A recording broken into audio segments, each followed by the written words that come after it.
all kind of know that we've all probably gotten a little bit tired of listening to all of the election ads and all of the stuff that's going on the national level. We have really important things going on here too in our own state.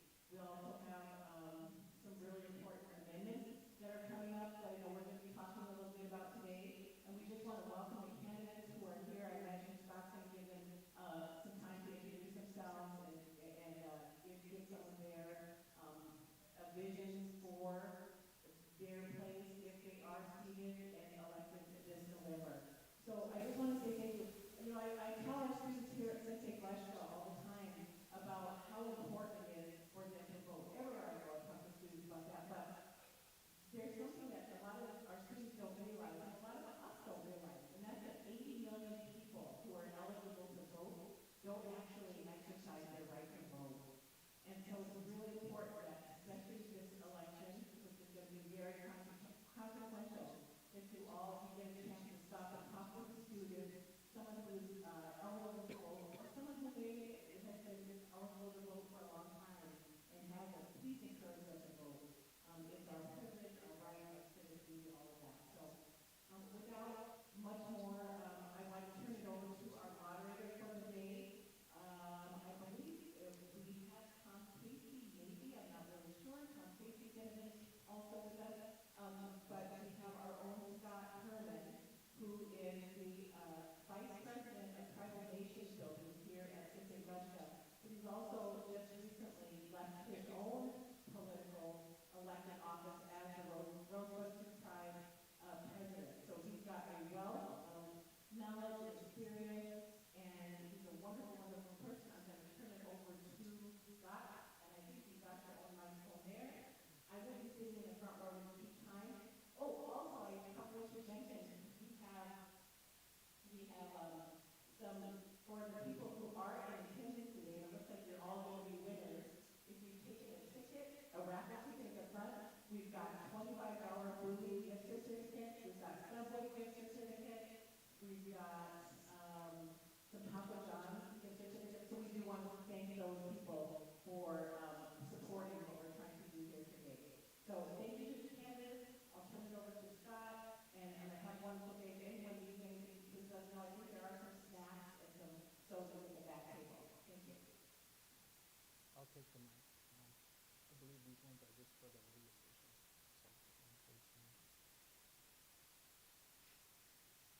Hello. Hello, everybody.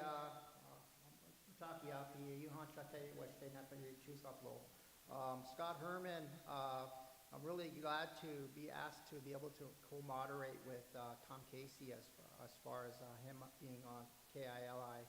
I was asked by our acting president of SGU to do this, and I thought it was a good idea to be able to do that because I'm always interested in what candidates have to say as far as their platforms and what they're going to do for the people if they get elected to office. So it's very important that we take part of all this conversations that we're going to have today and all the questions that we're going to ask the candidates and to be able to choose wisely on who we want to vote for us and represent who we want to vote for and represent us at the state level. So it's going to be a good forum. We're going to have the audience have a chance to be able to ask questions at the end. We're going to start off with a 2-minute introduction for each candidate to be able to tell them a little bit about themselves, introduce themselves, and basically tell why they wanted to run for office and why they want to do what they can do for us as a people. And also important as far as the Native people here that live on the reservation, we play a big part in getting involved in actively in state government issues, and so we have a big decision to make on who we're going to elect to be in these offices. So hopefully today we have a good discussion and we have some good candidates that's going to be here. We have probably I think we have 7 candidates that's going to be present here. We have 3 that are going to be on Zoom, and we have 5 that are going to be not here at all, but we have statements that need to be read on their behalf. So when that's time to do that, we'll end up having Mr. Tom Cadis do the biographies and the positions that he got from the other candidates. So we'll go ahead and get started. We're going to actually start with the districts and go down with the candidates for Senate and then the candidates for House. So we have two here. That's from District 26. We have Sean Bordeaux, Democratic candidate, and Tamara Grove, Republican candidate. And they're both here, and I welcome them, and thank you guys for coming in person. It's really a pleasure to meet you guys, and I'm sure we're going to have a good runoff with each other, and we're going to have some good discussions. So we'll start out with Sean Bordeaux. Sean Bordeaux, we'd like to start out with you introducing yourself and telling us why you want to run for Senate again. He's the incumbent, so he's trying to get back into office again. So I'll turn it over to Sean Bordeaux to introduce himself.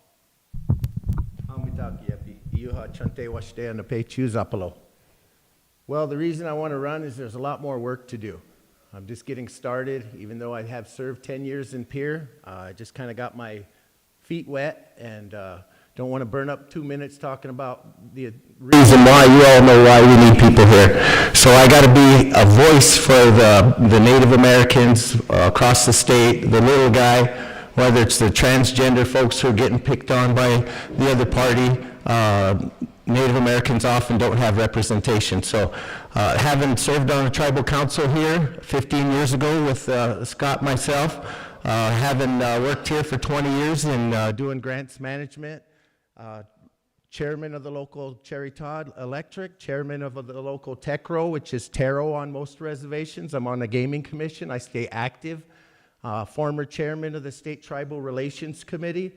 We brought some pipeline bills to keep the black snake from coming across our way. I was chairman of the State Tribal Relations when that activity had occurred. So been staying busy. I don't know what 2 minutes looks like, but as for you know, the work I've doing here on the reservation, I've been on the utility commission, the gaming commission, the tax commission. I brought bills regarding taxes, regarding, you know, the work on renewables. I currently serve on health and human services, on education. I mentioned state tribal relations. I'm the new chairman of the corrections commission. So I've been dealing with they're tearing the Inipis down in the sweats. My phone's burning off the hook with people talking about that. So I stay very active in the local politics. I stay very active in state politics. I'm also vice chairman of the National Caucus of NCSL. It's a native state caucus of all legislators across the country. So with that, I see 2 minutes going up. I'll save some more comments for later. Thank you for the opportunity. This is the first time I've seen Sean stick to 2 minutes. Thank you very much, Sean. Next candidate is Tamara Grove. I think it's Tamara or Tamara. Tamara Grove. She's a Republican candidate. I think her home is in North South Dakota. We'll give her a chance for 2 minutes to introduce herself and kind of explain why she wants to run for office. So. I'm going to talk very, very fast. Lamea, Dr. Tamara Grove from Lower Brill Reservation. I come in a good way and a good heart and a good mind. For those elders who are here, I am still young, a young woman at 54, learning the ways, and I mean no offense to anyone.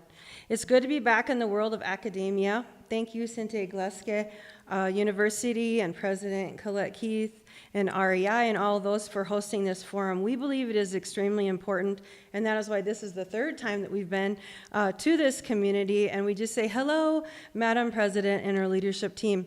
I'd also like to thank my husband, Ian. He is amazing. Thank you for driving me everywhere. And greetings to all of you. I was adopted and raised in Miller, South Dakota by Leo and Dolores Istis. My biological father is a Rogers. I have learned a lot about the Indian Adoption Act, so if you're a Rogers, I am sincerely looking for my family.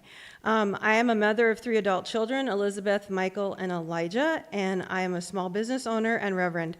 Academically, I graduated high school and attended Huron University, or Setonka University. I graduated in '92 with an undergrad in Public Relations and Communications and Business Administration, '93 an MBA, and in 2015, as a single parent, I earned my doctorate in Management in Emerging Media. My dissertation focus was overcoming stressful situations in small business using an appreciative intelligence construct. My doctoral work and expounded work have been published internationally. I was also honored to serve as the lead author for the white paper that became the First Step Act. This law came against the 1994 crime bill, which was written by Joe Biden and signed into law by Bill Clinton, that made the United States the most incarcerated nation on the planet. 1.1 million black men are imprisoned, and nearly 40% of our native relatives are in prison, are in the ones in the prison. Over 30,000 people under the First Step Act, my time is up, have been released. I tried. Thank you. Thank you, Tamara. We'll get started with the other part of this. They had a chance to introduce themselves. We're going to go to the ballot measures and amendments and initiative measures and the Senate bill as far as what their take is on how they would vote on each measure or initiative and explain them why and why they would do that. So. Yeah, we're still going to finish with District 26A. Craig is on his way here. He called in. But I'm going to try to read a statement that came from the other two. Just a second. You want to just hold that, Scott?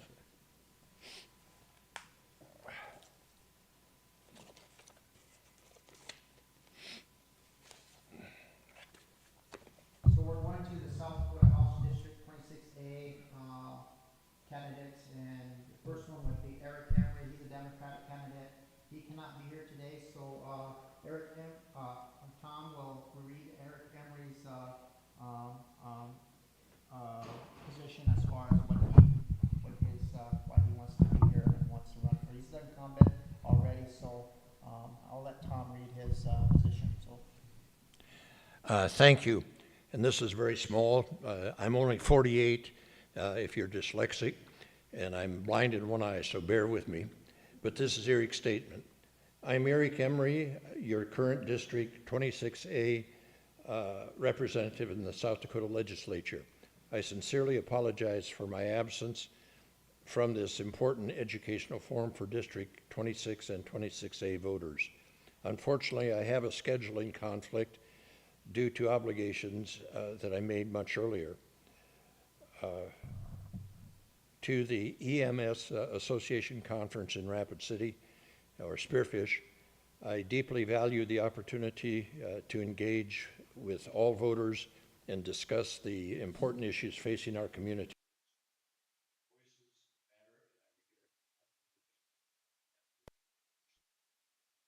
In person. Please know that I am committed to supporting and advocating for the needs of District 26A. I encourage everyone to participate actively in the forum as staying informed and crucial. I look forward to connecting with you soon and continuing together. I appreciate your understanding and wish you a productive and enlightened forum. Did we do that in two? Okay, Tom, how do you want to do this? You want to go from district to South? Well, let's read Ron's, and maybe Craig will get here. Okay, then we have Ron, Fredericks. Oh, Craig just walked in. We'll put him on the air. We got Craig Lafferty, William Craig Lafferty, independent candidate for South Dakota House, District 26A. Just walked into the building, so we're going to put him on the spot right away. We're going to call him up here and give him his 2 minutes on how he can tell us a little bit about himself, introduce himself, and he can tell us why he wants to run for South Dakota House. You can hand that one over to. Yeah. Either one? Well, this is radio. This is radio. Okay. Just stay close to both of them. Okay. Good afternoon, everybody. I apologize for my tardiness this morning, or this afternoon, I should say. today's Friday, supposed to be the TGIF, but I'm running around with my head cut off.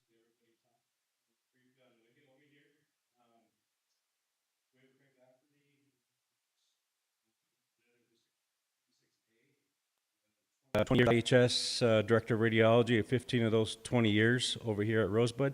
I worked at several IHSs throughout the state of South Dakota. Served on several subcommittees for the tribe, social services.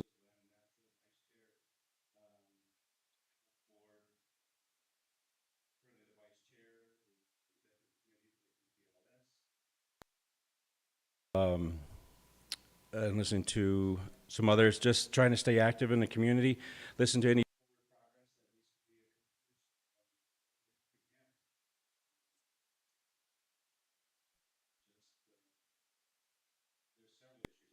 I don't know where I could start and begin, but there's several.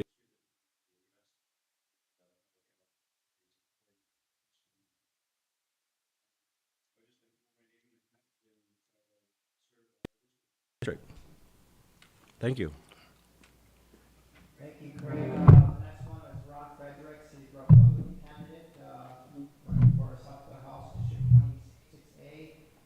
Tom will lead his position, so. And Ron, if you're listening in, I hope I correctly represent you because you put in a long statement, so I'm summarizing.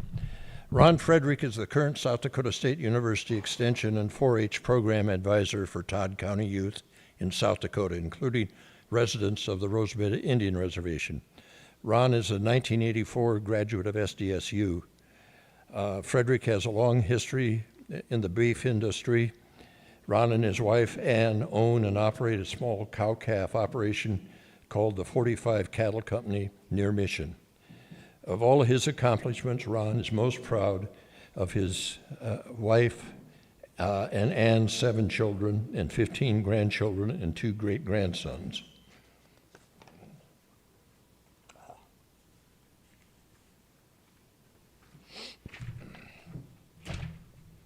If elected to the House, I want to work across the aisle in both chambers of the South Dakota Legislature, working together in a nonpartisan approach to solving the problems while focusing and providing better education and job opportunities to our young people to help them avoid prison, while at the same time focusing on reform of our judicial and incarceration system to make sure we punish violent crime offenders and work on reforms to help nonviolent offenders get the treatment they need for their addiction and rehabilitation rather than send them to prison. And Ron had a lot more. I'll just paraphrase a bit. He's very big on increasing support to education. Points out that South Dakota spends only $13,000 per student, K-12, and yet we spend $49,000 for a prisoner. Thank you, Tom. Tom, do we want to go down to each district? Yeah, or yeah. And have them introduce themselves? Yeah, District 27. We'll go to District 27, South Dakota Senate candidates. We have Anthony Cottle, Republican candidate, present, and we have Linda Foster, the Democratic candidate, and she will be by Zoom. So we'll turn the mic over to Anthony Cottle, and he will introduce himself.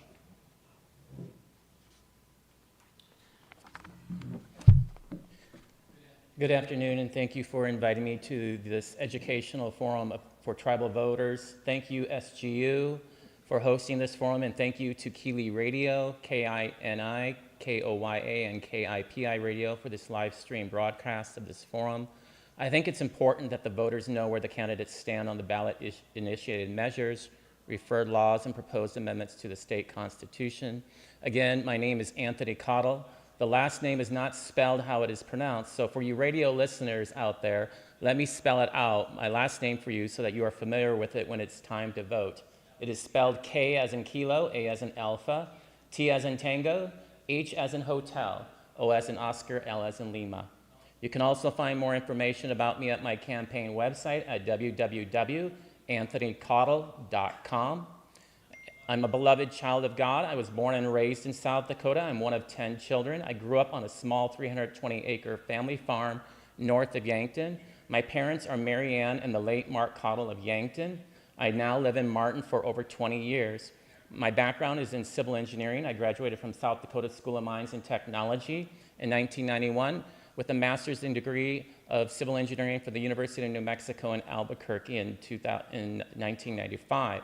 I'm also a veteran. I served my country for 21 years as an engineer officer in the United States Public Health Service, of which all my time was spent working with the Indian Health Service designing water, sewer, solid waste infrastructure on Indian reservations across the United States. I have presently my professional engineer's license. I'm currently self-employed as an engineer consultant for Badlands Enterprises, and I'm also a substitute teacher for the Bennett County School District for 5 years. This is my first time running for office. I am endorsed by 3 tribal leaders. 2 are former tribal leaders and 1 current tribal leader. I am running for state senate because I am deeply concerned about the direction our country and our state are going. And as a professional engineer, I think I can bring my wealth and knowledge and expertise to find solutions to problems. It is my desire to bring common sense solutions to peer and to actively engage the voter on bringing solutions to the table. Please vote for Anthony Cottle on November 5th. Thank you and God bless. Thank you, Anthony. We have Red Dawn Foster. I'm not sure if she's on Zoom. Red Dawn, are you on Zoom?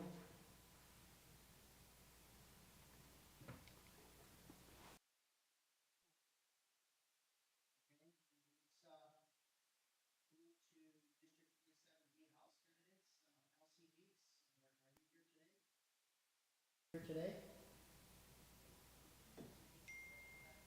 Elsie Meeks is a Democratic candidate.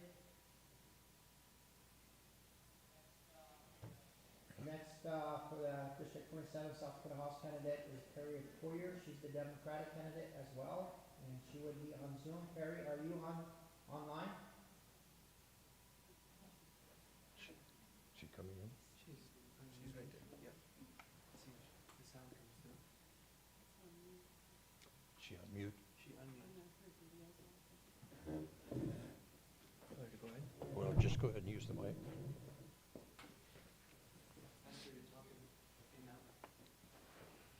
You might be on mute, Perry. Can you hear Perry? I don't know if she's listening to Keely or not.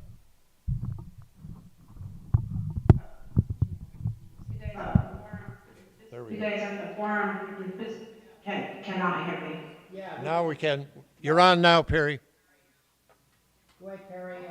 We're giving you 2 minutes. Oh, awesome. Okay. We're giving you 2 minutes to introduce yourself and tell us why you're running for office. So go ahead and do that. You're on. Hi, me dá pra ouvir? Chantei o stand of pictures.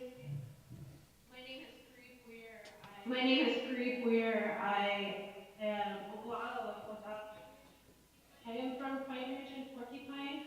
I was also raised in Rapid City. My mother is Tyra Keith, who is the daughter of Homer Keith and Emmeline Brewer from Pine Ridge. My father is Pierre Puyer, who's the son of Pat Puyer and Opal Wolfers Puyer from Porcupine. I have a background, I'm a U.S. Navy veteran. I have a background in 3 specialties in intelligence. I came home in 2015. I, like many people in my generation, were raised to, I just have a lot of feedback, so I'm sorry, I just hear this big ol' echo. I was raised to go out, get your training, get your education, and come back and serve your people. So that's what I did. In 2015, I came home and I worked for the Oglala tribe. Before I came home, though, I was in Afghanistan for 26 months, and I served all over as a U.S. Navy intelligence analyst. I was in Afghanistan because it was about the people next to me. It was about the Marines and Special Forces next to me, and I knew the importance of knowledge continuity. So that's why I stayed in Afghanistan for so long. When I came home,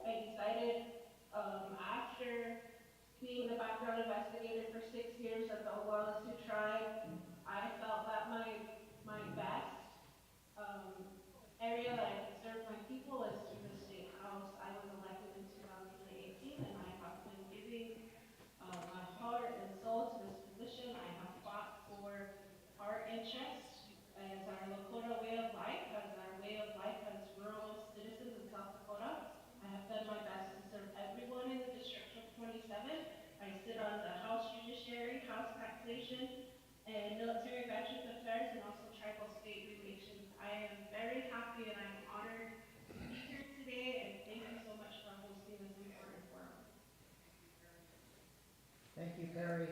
Thank you for your introduction. We'll go to Liz May, Republican candidate. She is, I think she's supposed to be on Zoom. If not, then we have a statement that will be read by Tom. First, I sincerely apologize for being unable to be in person or via Zoom.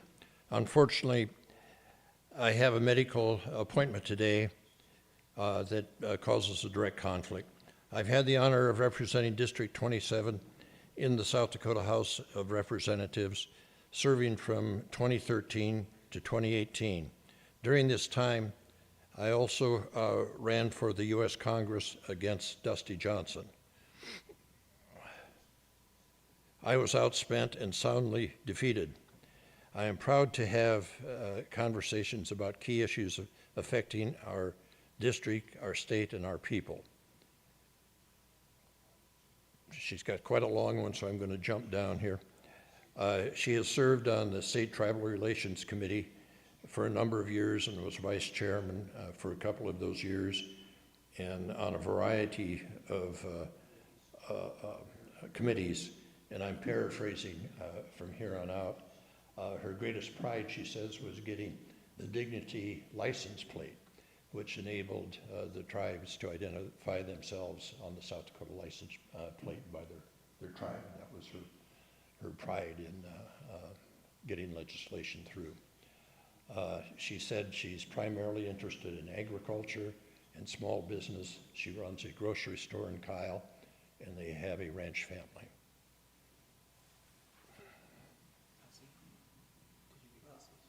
No, Elsie didn't come in. I didn't have one. I think we have Elsie Nace, who's a Democratic candidate. I'm not sure if she submitted a statement. I was thinking that she was going to be here in person. So we'll go on to the District 28 Senate candidates. We have Dean Schremp, who's a Democratic candidate. He should be on Zoom. Dean Schremp, are you online?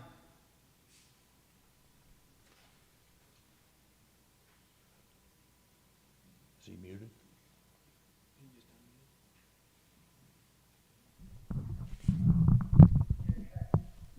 Dean, go ahead. Can you hear us? Can you hear us?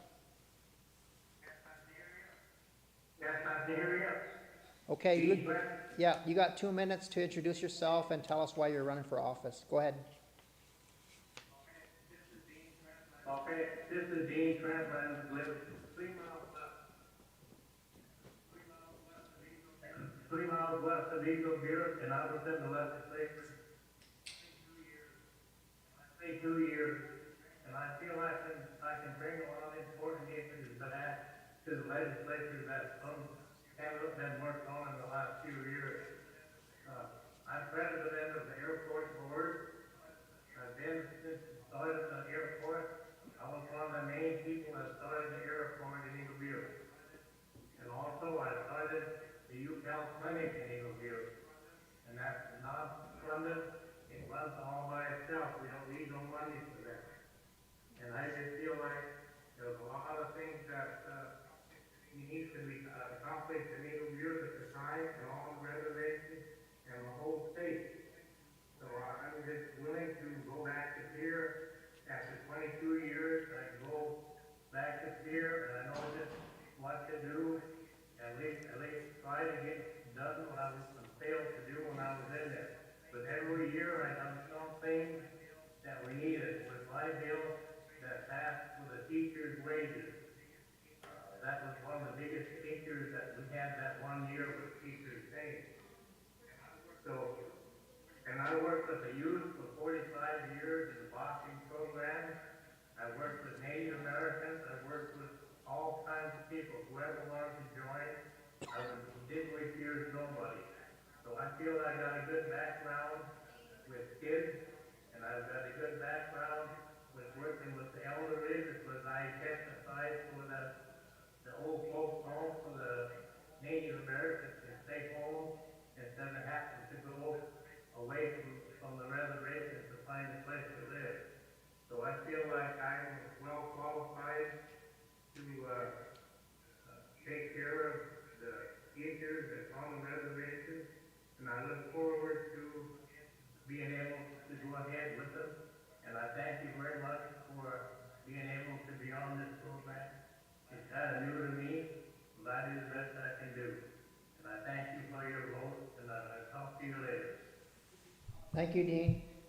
The next candidate is Shane Farley. He's an independent candidate. Do we have a statement, or is he present, or is he on Zoom? Okay, we'll go on to Sam Marty. He's the Republican candidate for District 28 Senate. And we have a summary that's going to be read by Tom. I like Sam, he kept it to one page. He says, I'm Sam Marty from Prairie City, Perkins County, and I've lived all my life in Perkins and Harding County. I went to a very small country school, and my high school years were spent in Newell, South Dakota. After graduation, I went to Black Hills State for 1 year and then moved back to my family's ranch. In 1968, I was drafted into the Army and was sent to Vietnam and spent almost 15 months there. I was awarded the Purple Heart for wounds I received from a landmine explosion. By December of '69, saw me back at the ranch and have been here ever since. I have 3 daughters and 2 stepdaughters and 5 grandkids. I served 8 years as a representative for District 28 and sat out for 2 years. I had several phone calls encouraged me to run again, so here I am. Thank you. Let's go to District 28 House candidates. Carl Peterson is a Democratic candidate. Are you online? Or are you in? Oh, I'm sorry.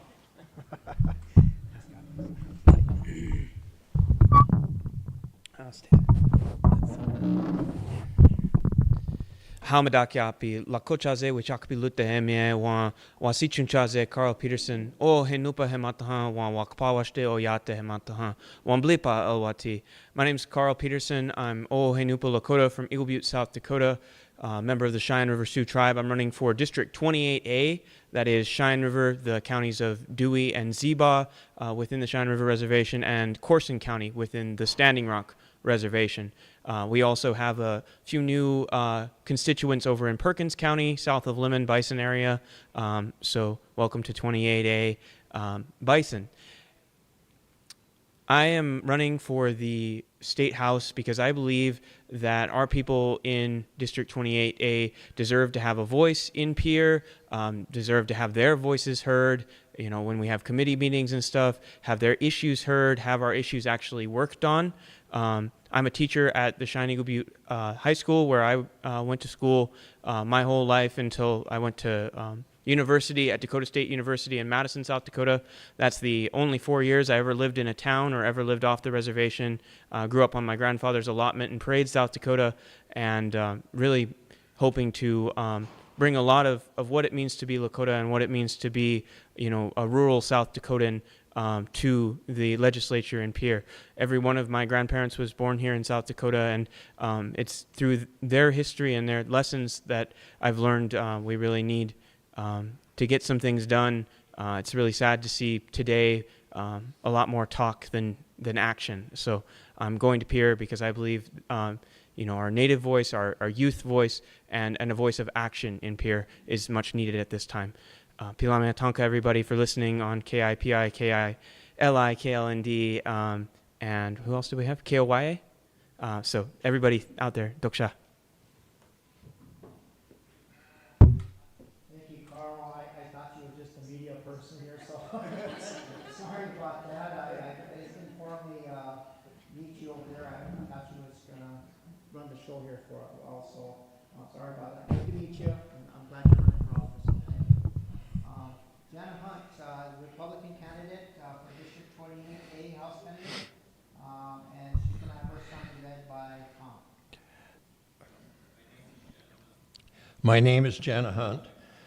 I'm a lifelong resident of Zebach County. I grew up on a working cattle ranch. I'm an enrolled member of the Cheyenne River Sioux Tribe.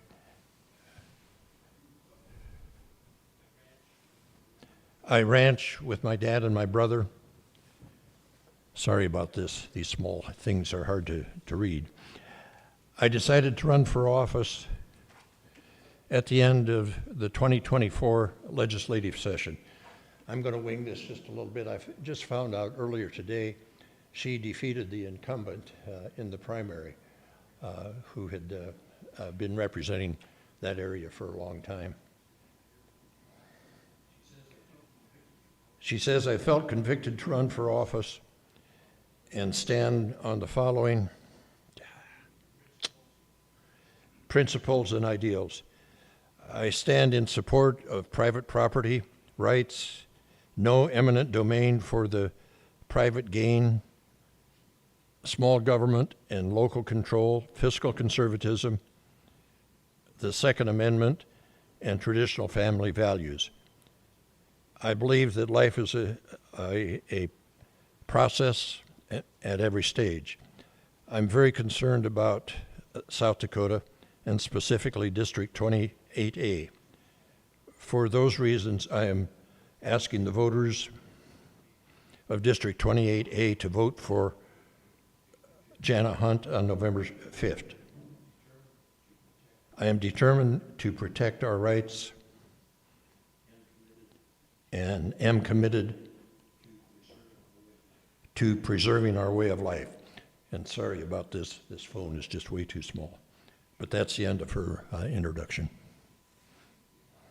Thank you, Tom. We went through and everybody introduced themselves that were present or on Zoom or at the Tom Ledger statement. So we're going to go back up to the South Dakota Senate District 26 candidates, and we're going to go through each measure and amendment, the initiative measures and the Senate Bill 201, and ask them their thoughts on each one of those, and either to ask them to how they would vote in their situation as far as each amendment. Let's start with Sean Bordeaux. We should have our ballot measures on the screen. If not, then what we have in front of you, we have each amendment and the ballot measures in front of you, and a little description of what each of them mean. And we'll start with Sean Bordeaux. He'll talk a little bit about Amendment E, F, G, H, and then Initiative Measure 28, Initiative Measure 29, and then Senate Bill 201. So we'll start with Sean, and he can kind of go down the line and talk about each one of those. Thank you. Well, the first one is titled Amendment E, an amendment to the Constitution of the State of South Dakota updating references to certain office holders and persons. The amendment makes changes to gender references to the governor as well as other office holders, including lieutenant governors, Supreme Court justices, and circuit court judges. For example, instead of he shall be, it will read the governor shall be. So basically, they're removing, whether it's he or she and generalizing it. Question I had in another forum is impact on governance. Could updating these references affect how state government functions or shift the balance of power between branches of state or local and state levels? No, it wouldn't at all. Next one is titled An Amendment to the Constitution of the State of South Dakota authorizing the state to impose work requirements on certain individuals who are eligible for expanded Medicaid.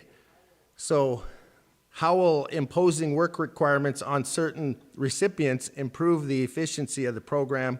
Is it fair to require work from individuals who may face barriers to unemployment or to employment? Like here, it's 88% unemployment, and there's just not enough jobs to employ everybody.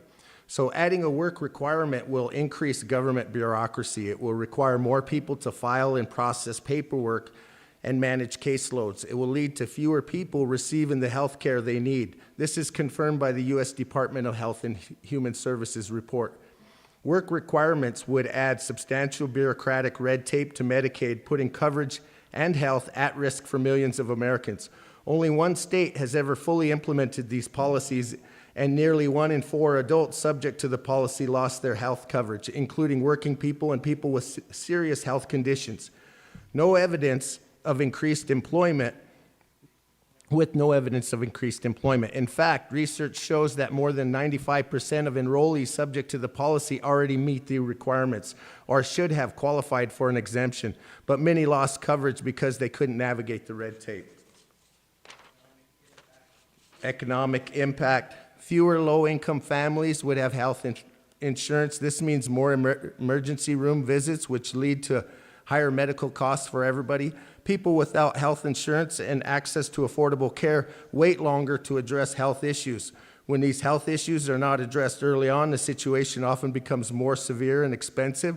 This scenario also leads to poor overall health outcomes. Next one, titled An Initiated Measure Prohibiting Taxes on Anything Sold for Human Consumption. This was just poorly written. I think the intent was to do groceries, but the way they wrote it included tobacco and other things that tribes have agreements for that would, are we on a limit? I didn't realize there's a limit to get through this quickly. Let's clarify that. That was just for the introduction, sorry, but. Yeah, so, there is a limit on it. We let's- didn't make that. Let's Sorry. give them time to do that so they won't rush through the, each of the measures and they can actually go through those. And we're just kind of gonna go from the ballot measures that you guys had in front of you, and it gives a little description of what each of them mean, and just kind of answer how you feel about that and how you would vote on it. Okay, let me just finish up on this one here. How would prohibiting taxes on food and beverages affect state and local government revenue? What alternatives could be explored to make up potential shortfalls? So this measure would only affect the sales tax revenue at the state level. Local government would still be able to collect sales tax on food because the word consumables is not defined in statute. This measure could apply to additional items like tobacco products. If this measure passes, the legislature would need to address the language in the upcoming session. Otherwise, additional tax revenue could be in jeopardy. This shortfall in revenue could affect school funding, Medicaid reimbursement, and other important services provided by the state of South Dakota. The legislature would need to consider other options like increasing the state sales tax on other items back to 4.5%.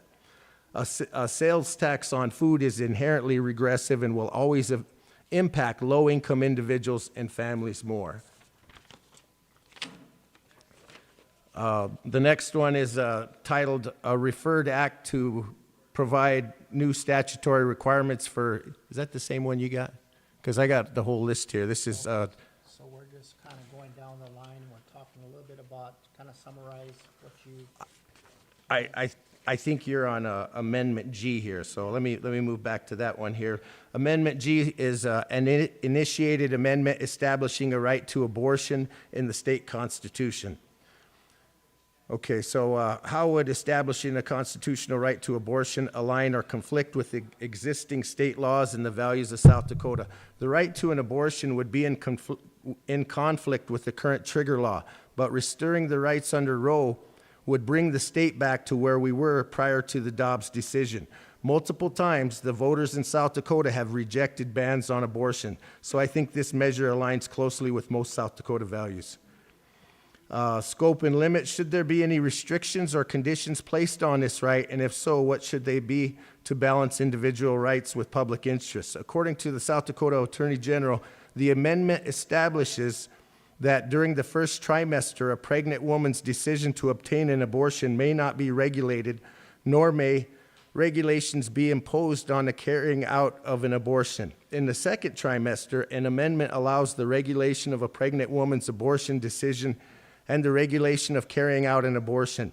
Any regulation of a pregnant woman's abortion decision or of an abortion during the second trimester must be reasonably related to the physical health of the pregnant woman.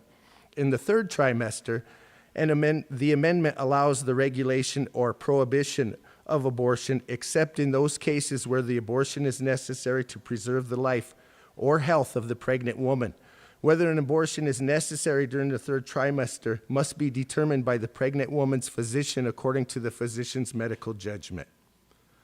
Next, Constitutional Amendment H, an amendment to the South Dakota Constitution establishing top 2 primary elections.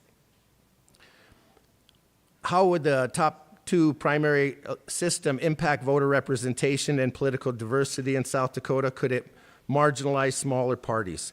Amendment H would reduce voter representation by limiting options to 2 on the general election ballot. It would be difficult, almost impossible, for a minor party like the Libertarians to be represented on the general election ballot. Independents would also suffer by having to compete against organized parties in a primary. The limited time frame of a primary would make it difficult for an independent to identify voters and raise money. Organized parties already have the mechanisms in place to help their candidates. If voters don't see their value in their candidates on the ballot, it may discourage voters from turning out in the general election. Would the system increase competition in elections, or could it lead to less choices for voters in the general election by limiting the options to just 2 candidates? No, this measure would increase competition in the general election. It limits voters' choices to 2 candidates, and they could be from all the same party. Under the current system, independent candidates can bypass the primary process altogether. You can have a Democrat, Republican, Libertarian, and multiple independents on a general election ballot. If Amendment H passes, we will have fewer voices represented as well as fewer choices. For example, in 2022, we had 3 gubernatorial candidates. In 2018, we had 4 U.S. congressional candidates. And in 2014, we had 3 U.S. Senate candidates. This would never happen under Amendment H. There is no evidence that an open primary significantly increases voter turnout either. Based on numbers from the Bipartisan Policy Institute, we would still have less than 25% of the voters determining our general election candidates. Initiated Measure 29, an initiated measure to legalize the recreational use, possession, and distribution of marijuana. How would legalizing marijuana affect public safety, law enforcement, and health outcomes in South Dakota? According to the Cato Institute, violent crime has neither soared nor plummeted in the wake of marijuana legalization. It also concluded that traffic violations regarding driving under the influence also remained flat post-legalization. Decriminalizing marijuana would have its largest impact on our county, saving nearly $600,000 in costs to the taxpayers for incarcerating at the county jail. As for health outcome, Johns Hopkins Medical Center suggests the outcomes are mixed. There hasn't been a lot going into funding testing cannabis in a rigorous way. There's more evidence for certain indications than others, like CBD for seizures, one of the first indications that cannabis was approved for, and THC has been used effectively for things like nausea and appetite for people with cancer. There are other indications where the evidence is a lot more mixed. For example, pain, one of the main reasons that people report for using cannabis. When we talk to patients, they say cannabis improved their quality of life. In the big studies that have been done so far, there are some serious indications from animal models that cannabis may help with pain. When we look at human studies, it's a very mixed bag. Economic benefits, I think our tribe and our tribal members see the benefit that is happening to other tribes.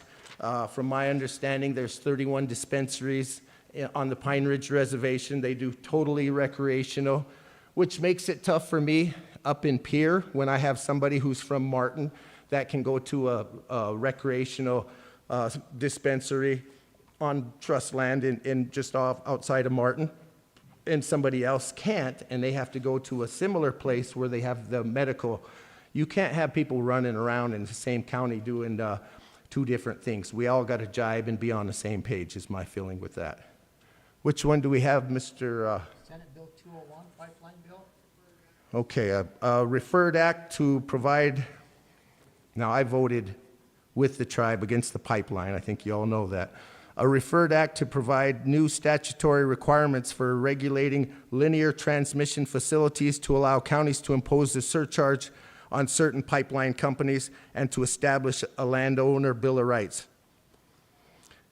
How does the establishment of a landowner bill of rights ensure fair treatment for property owners affected by pipeline projects?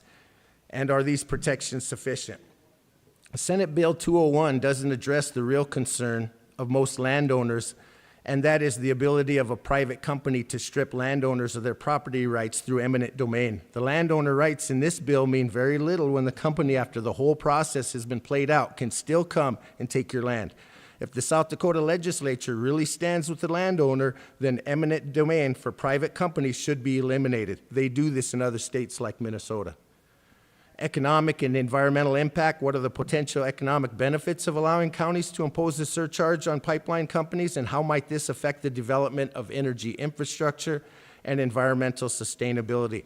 Allowing counties to impose a surcharge on pipeline companies could provide additional revenues for the counties and be used to support first responder services that would be needed when a pipeline break occurs.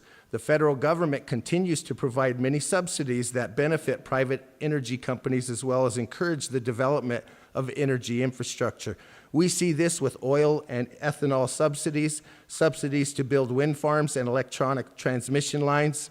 The counties have very little power to influence or interfere with the development of energy infrastructure. Under Senate Bill 201, the state can still override any county ordinance that interferes with that development.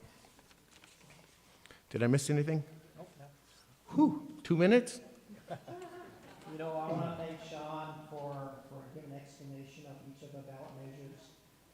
Wanted to go down the list and actually have a little description of what Amendment E is all about. And I think Sean did a good job of reading that to everybody, kind of educating everybody. I know some of the listeners here today are kind of trying to figure out what these measures are about and what they mean to them as far as how they're going to vote. So we're going to go to the next candidate, Tamara Grove, a Republican candidate for South Dakota Senate District 26. And I'm going to go down the line and ask her about Amendment E, Amendment F, and Amendment G, and just down the list, and how she feels about it and how she would vote on each measure. So if you can have a seat by me, Tamara. My apology, the time limit was not on all the explanation. Yeah. Thank you for being. So you got this here, and I'll just kind of go down the line, and we'll start with Amendment E, Tamara, and it has to do with gender-neutral terms for office holders, and Sean did a really good explanation of what that is, and we kind of want to know what your thoughts on that is and how you would vote on that amendment. So, okay. Thank you. So for Amendment E, I was a yes vote on this one. I think that it's really good to make it gender neutral. It doesn't cause any harm to the Constitution in any way, and it just makes it very easy. I just think it's kind of a simple one. Quick. The next amendment is Amendment F, and it has to do with Medicaid work requirements. So I want to have your thoughts on that. Okay, so the thing to remember, okay, so there's two things that are important about Amendment F. First of all, it is a trigger law. So even if it were to pass, it does not go into law until the federal government changes their idea on how this works. And so this is what we call a trigger law. And so that's number one. Number two is it's for people who are able to work. So if you're someone who's on Medicaid, but you're able to work, then the work requirements will be put in place. And so the good thing about this is that it's good when we have an opportunity to get up and to go out and put our hands to something useful. Otherwise, I've seen many, many times where, especially during 2020 COVID stuff, it really did a number on the brains of people when we couldn't get up and go out. And so I just think about that, and that's something for you to decide about what you think is best.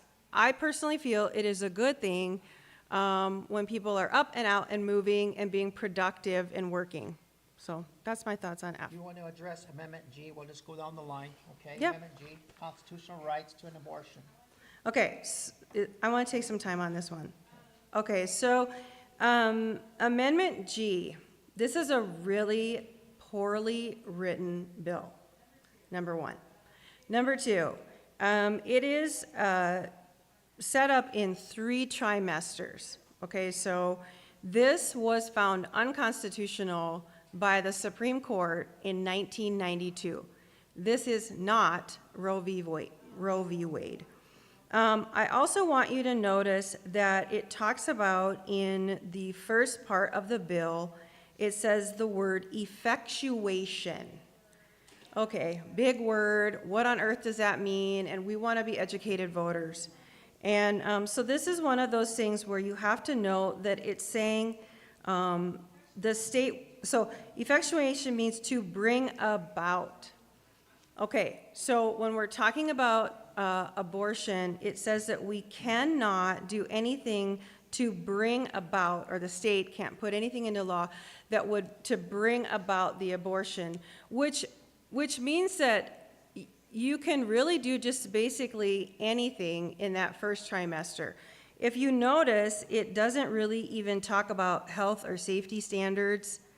So what about health and safety standards for the woman? What if someone brings her in and is coercing her to be there? We all know that's very, very possible. But this says effectuation, which means nothing can stop the bringing about of the abortion.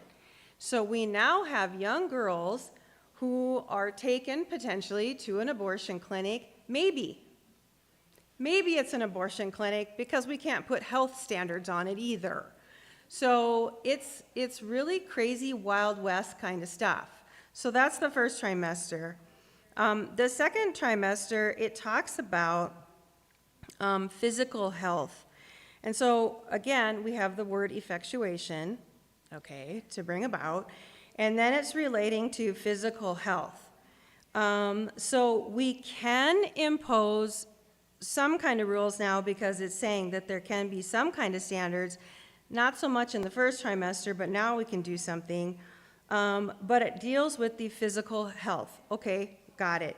But in the third, so I just want to say this too. At the end of the second trimester, a baby can make it outside of the womb. But with this, no. There will be nothing for that little baby that could have made it. After the end of the second trimester, we've got obviously the third, and so we're here, and it says, talks about in the medical judgment of the woman's physician to preserve the life or health of the pregnant woman. Okay, so we really have to deal with these words that they're talking about, physical health, and then obviously the physician's going to preserve this life. So physical health, you have, because it's vague, you have to go back and look at what are these terms and what do they actually mean. And so now we're actually talking about emotional health, we're talking about mental health. We're not just talking about like the person's physical, but it's a broader perspective. So mental, emotional, I don't know any woman, I just want to say as a woman who's had children, in that 9th month, coming in from the 8th month, coming in hot into that 9th month, I want that kid out. I am emotionally wrecked, okay? I just don't know, and I don't know any woman who wasn't, quite honestly. We're scared, we're up against all these things, and so this is saying that if I'm emotionally or mentally thinking I can't do it, I can get an abortion. That is a late-term abortion. We have never, as a state, said yes to late-term abortions, and from every elder that I have spoken to about this, they also disagree. They don't agree with it. So I am a big fat no on Amendment G. Amendment H, open primaries. This is one that opens up doors that we probably don't need to have opened. And quite honestly, the good senator and I here, we've had these debates before, and I appreciate what he says on them. The open primaries, they're not good for our state. They do open up doors. It is better to leave it the way that it is so that libertarians and independents can be on the general.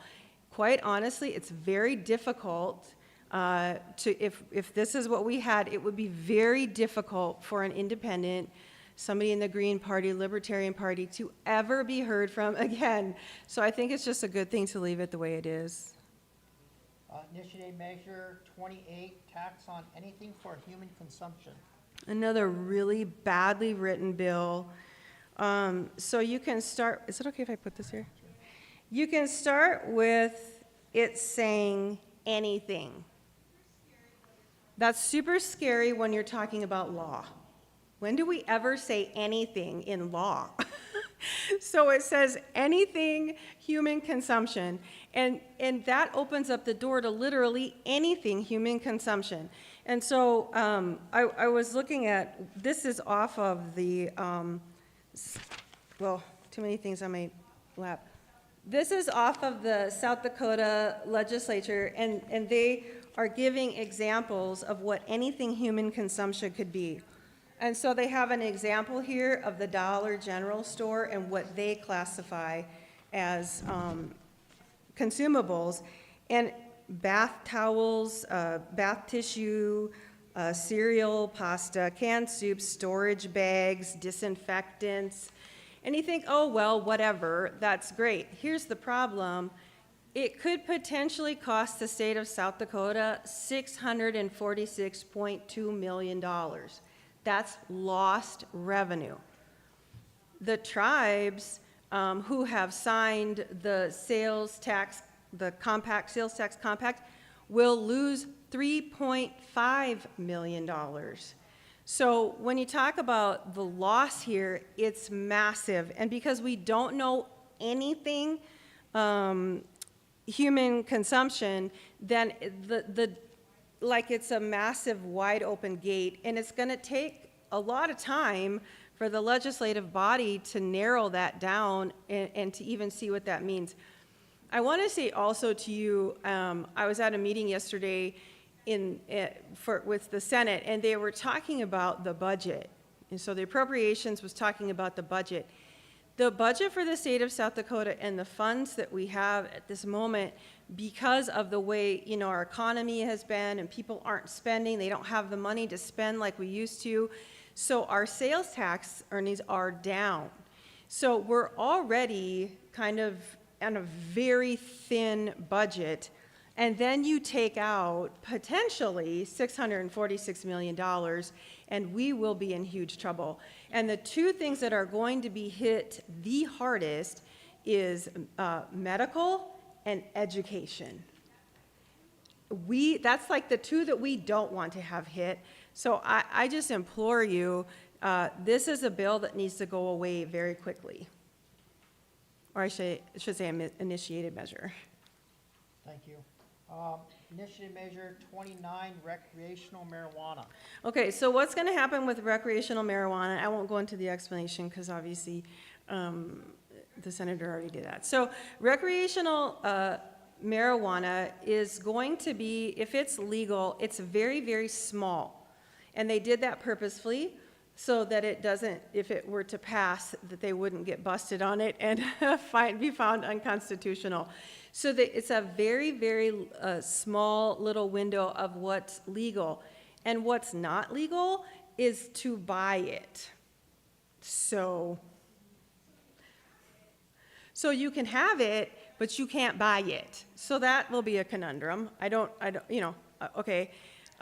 So I guess if the reservations were to make it recreational marijuana legal, which of course some of them have, okay, so I can come to the reservation and purchase, but how am I getting it home? Because it's not legal when I'm, like there's federal laws. So federally, it's still illegal. So, okay, and the other problem is that how do we, as tribes, how do we deal with all these people coming in?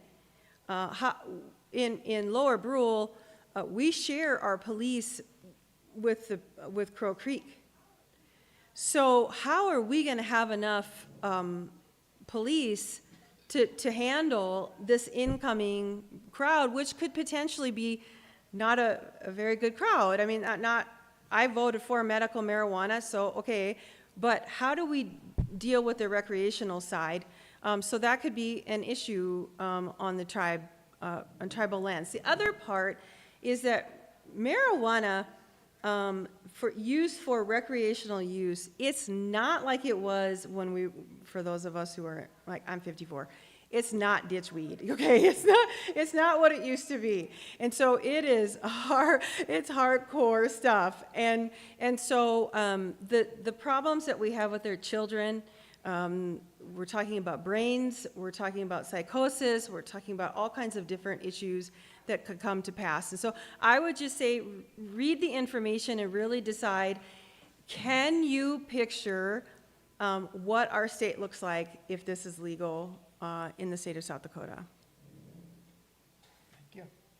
Senate Bill 201, pipeline bill. Kill it. No, okay. So it was 201. When you go to vote, it will not say Senate Bill 201. It will say RL 21, which is Referred Law 21. And I just very, very quickly, I'm sorry, the teacher in me is like in full mode. Okay, so I have the bill here, what was written, which was SB 201. And I want you to know that this is what you're voting on. It says in here, so this pipeline, first of all, I just want you to know that they went against 135 years of what has been acceptable in our Constitution. So it's kind of a radical thing that they did here. And then they took, I believe that the best government is our local government, right? When you can go to the tribe and you can say this, that, or the other, it's far easier to do that than to get to peer, right? For many of us, or even off to Washington, D.C. So your local government is your best government. So we're talking about tribal government, we're talking about local municipalities, county government. That's your closest, that's your best. This removes it from their power. And it puts it straight in the hands of the PUC, which is our public utilities. And they're nice people. I don't have any problem with them. But there's 3 of them. And how do they know? Do they know you? Do they know me? I don't know. And these are the people that will be making the decision. And so it takes it out of their hands and out of our local government's hands and puts it into the PUC. Now, okay, let's say we accept that. But when we start looking at some of this language, it becomes mandatory for the PUC to give the land to these companies. And that's bad. So the PUC is mandated, if you look at in the bill in section 7, it says this. If after 90 days the applicant cannot come to terms with a county, municipality, township, or other governmental unit, meaning like Summit Carbon, for instance, they can't come into agreement, okay? It says on a road use maintenance agreement, the applicant may apply to the commission for an order in place of the agreement. Specific to that unit of government, and after notice and hearing, the commission must grant an order determining the applicant's use and restoration of the units. It takes total control away from the local government, and quite honestly, I don't know what control the PUC has. Because it's talking about must grant, it talks about superseding authority. Like, this is kind of frightening, quite honestly. And so I would say this is one that needs to be voted down and needs to go back to restart, I guess. Thank you, Tamara. You answered those very well. Let's go on to the South Dakota District 26A candidates, the House candidates.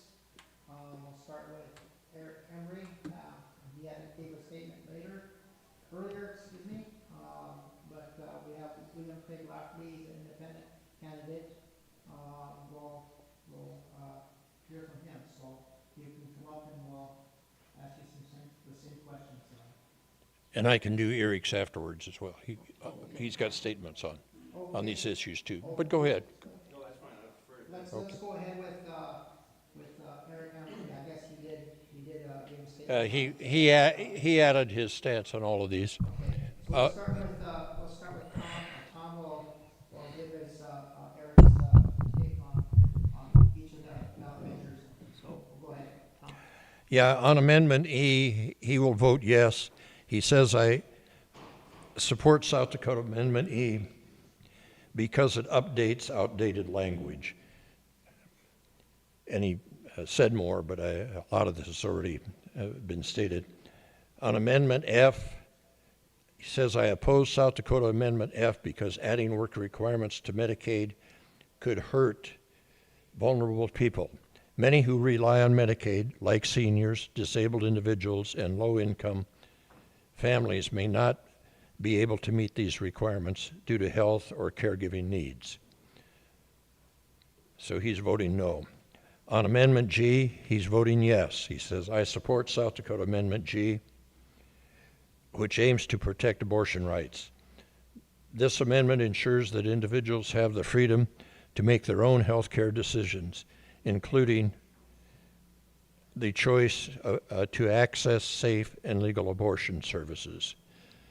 And he says some more, but he's voting yes on Amendment G. On Amendment H, he's voting no. He says, I oppose South Dakota Amendment H because open primaries could hurt the Native American and rural populations of District 26. Initiated Measure 28, he's voting no. I oppose South Dakota initiated Measure 28 because banning taxes on human consumption items could reduce funding for essential services. On initiated Measure 29, he's saying yes, I support South Dakota initiated Measure 29 because legalizing recreational marijuana can benefit Native American and rural communities in District 26. On referred Law 21, he says, I'm voting no. I urge everyone to vote on referred Law 21 because it weakens necessary pipeline regulations. And then he just concludes, I truly appreciate your support and I kindly ask for your vote on November 5th. Your voice matters. I'm going to do a couple of editorial. I was a state senator way back 18 years ago, and for 118 years, this state never had taxes on food. That came about in 2007 when then Governor Mike Rounds and the majority put the tax on food. We're only one of 2 or 3 states in the nation that even taxes foods. In the forum we had at OLC a couple of weeks ago in Rapid City, one of the candidates kind of put one issue together against the other, and he said, all right, let's remove that tax on food because it impacts, unfortunately, a third of South Dakotans are hit way disproportionately because they pay much more tax than those of us who can afford more. But the connection was with legalizing marijuana. The individual said, why don't we reduce the tax on food, legalize marijuana to get the tax back? Okay, we're going to go to the next candidate, William Craig Lafferty, independent candidate for South Dakota House District 26A. You want to do that from your seat or you want to come up here? No, he needs to come up here for the radio.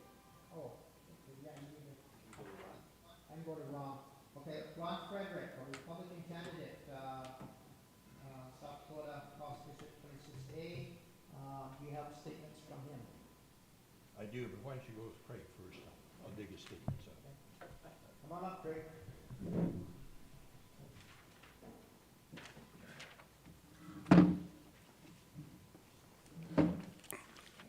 Okay. We'll go with Amendment E. We'll start with Amendment E, Craig, and what's your feelings on Amendment E, gender neutral terms for office holders, and how would you vote on that? Amendment E, I agree with those that spoke before me. It's a pretty simple issue for those that have read it. I would vote E or yes for it.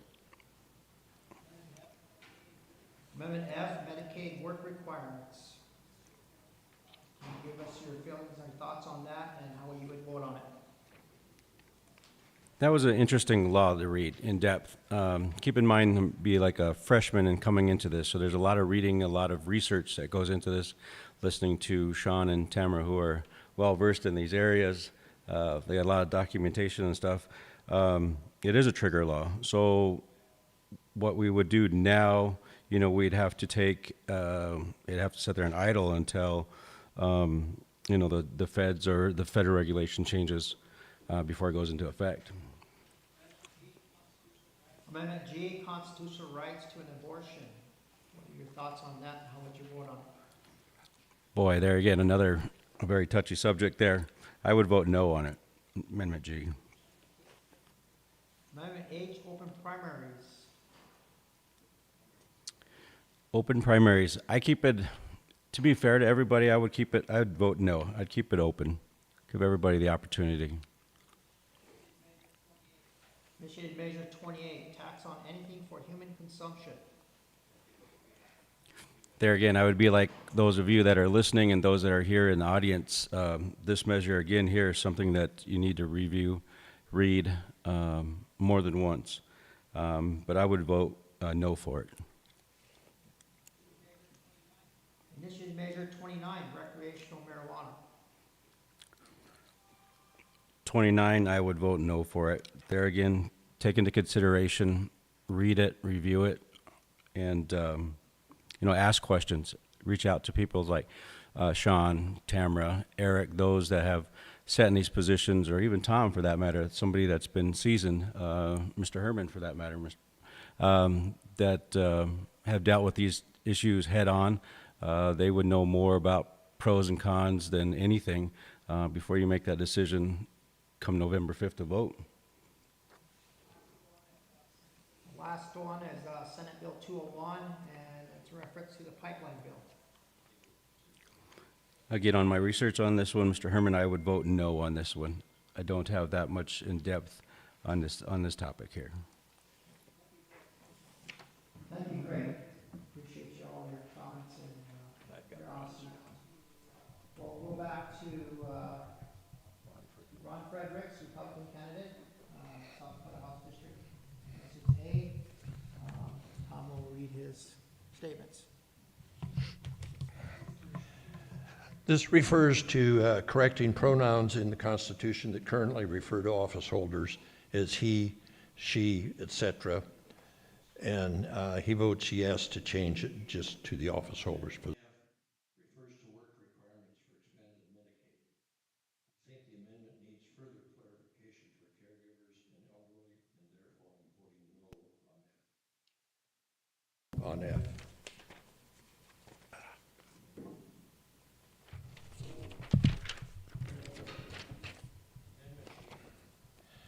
Amendment G. This amendment refers to a women's rights to abortion. On this issue, I'm personally pro-life and believe abortion should be illegal, but I can grant exceptions to rape, incest, and preserve the life of the pregnant woman in pregnancy threatens that. These decisions need to be made on the advice and care of the patient, the family, and the physician. As a society, we need to clearly define when human life begins in the womb. And even though he is pro-life, I've heard this from many pro-life people, that they feel that the trigger or legislation we're under now, which only protects the woman, has no reference to rape or incest, is too extreme. So I've heard many pro-life people feel that there should be exceptions. Amendment H. This amendment refers to vote for the top 2 primary elections with any registered voters, regardless of party. And he says this seems reasonable on its verbiage, but he's voting no. But then he does a whole side note that's kind of interesting. Personally, I feel the 2-party system of government should be eliminated, as we have become so divided as a society by attaching labels to everyone based on their party affiliation or the color of their skin or their religion. They choose to worship, mostly caused by social media outlets from foreign nations that spread hate, misinformation, and sow political discourse in our country, with the sole purpose to divide and conquer us as a nation. Abraham Lincoln once stated that a divided house cannot stand. We need to reunite as a nation carrying the same label, Americans, and work together.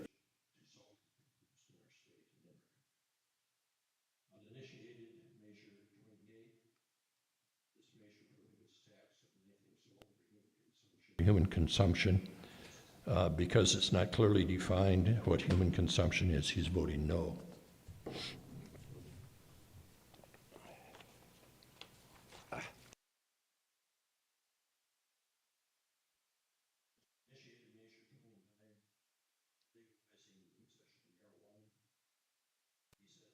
Said I would be somewhat in favor of legalizing nationally if properly regulated and taxed, but he is voting no on Measure 29. Referred Law 21, providing for new statutory requirements concerning pipelines, he's voting no on Referred Law 21. Thank you, Tom. I think that's all the candidates from South Dakota House District 26A. We will go on to District 27, South Dakota State Senate candidates. We'll start out with Anthony Cottle, the Republican candidate.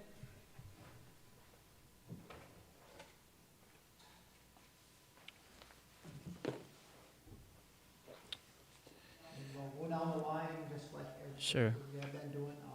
We'll start out with Amendment E, gender neutral terms for office holders. How do you, can you tell us about how you feel about that and how you would vote on that motion, or that amendment? Okay, on Amendment E, I agree with Representative Liz May. I am planning to vote no on that specific amendment.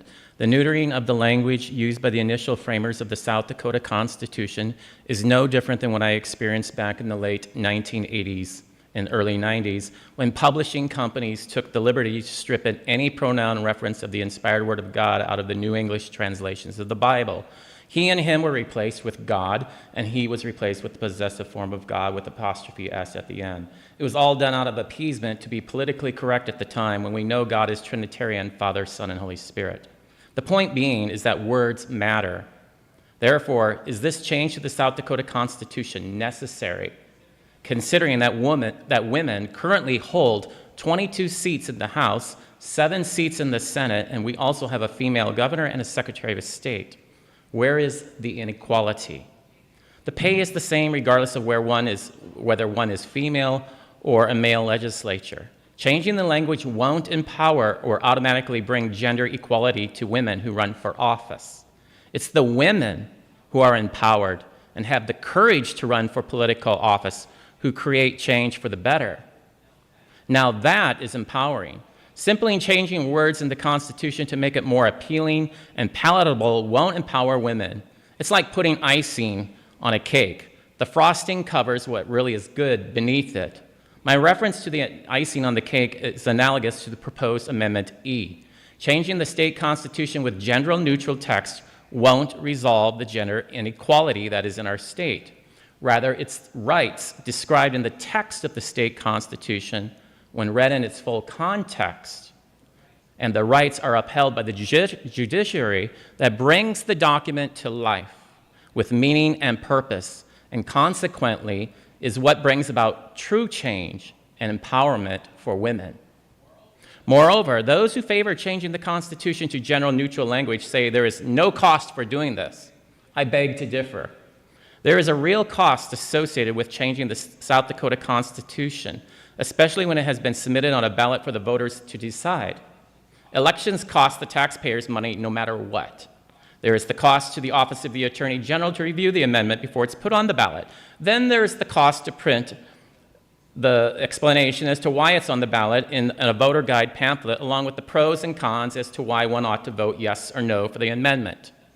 Let's also not forget the cost for printing the ballot and tabulating the voters by the county auditors, and then the cost for reporting it to the Office of the Secretary of State.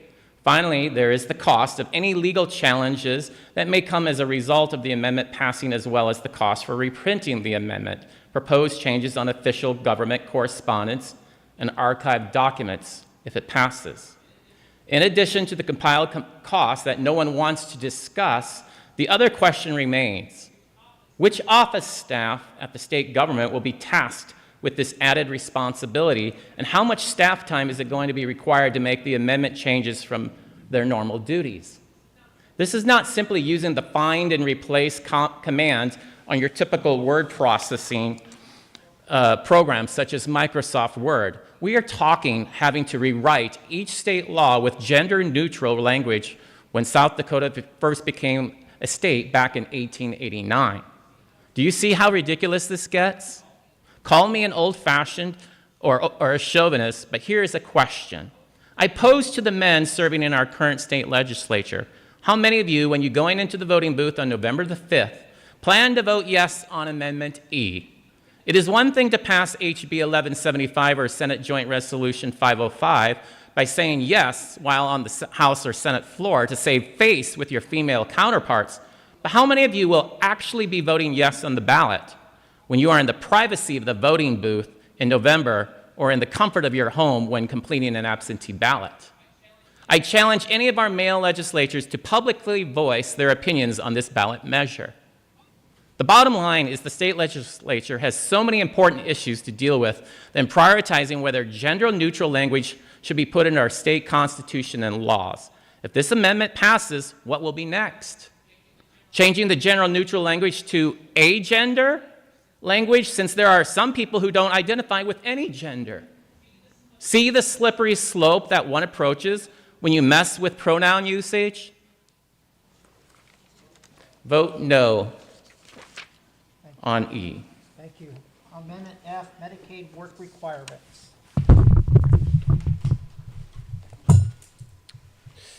The proposed amendment more or less acts like a trigger.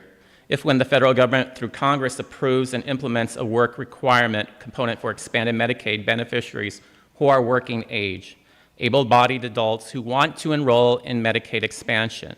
This proposed amendment exempts beneficiaries of the expanded Medicaid program who have physical or mental disabilities. No work requirement would be imposed upon them, and I have confirmed this with the state of South Dakota when I walked into my Department of Social Services in Martin. I've spoken to them. There is no requirement for those people who are, say, have cancer and they're in those type of situations. South Dakota values are about a hand up, not a hand out. The old proverb still is true today. Give a man a fish and you feed him for a day. Teach a man how to fish and you feed him for a lifetime. I'm voting yes on Constitutional Amendment F. The Medicaid expansion program serves as a safety net for those who are unable to afford medical insurance based on income eligibility requirements. The program was designed to provide a temporary hand up, but not a long-term way of life. Amendment F, formerly known as Senate Joint Resolution 501, provides reasonable exceptions for individuals with young children, those who are ill or disabled, those who are in school, and those actively seeking employment. This amendment gives the voters an opportunity to weigh in on the specific question regarding work requirements for Medicaid expansion. Beneficiaries who are working age, able-bodied adults. Working is a fundamental value of South Dakota. If elected your state senator, I will uphold the values of a strong work ethic. A person should never be afraid of having to work for benefits that are paid out of the pockets of other taxpayers. We'll go on to Amendment G, constitutional right to abortion. Give us your thoughts on that amendment and how would you vote on it? I have a postcard I wanted to share with you. I kept this. This is a postcard where it says a yes vote on Referred Law 6 respects life and will stop most abortions in South Dakota. I've kept it. It's been in my office for several years. One thing I wanted to share with you is it has Lakota on it. It says Wakin, I think it's Wakin Yeja. Is that how you pronounce that? Wakanwa Yeja, children are sacred. The well-being of a child is no choice for the mother. It's an instinct. Mothers produce life. Mothers protect life. Even when we don't choose to be mothers, even when a child is conceived in hardship, that child is still sacred. Let me correction on it. It's Wakayaja. So they have it separated so it looks like it's Wakayaja. So it's Wakayaja, means children. And then, can you pronounce that one? Ikpi naha, wakayipalo, wakapelo. Children in the womb are sacred. Thank you. There is no word in Lakota for abortion because Native people have a rich tradition of love and respect for all life.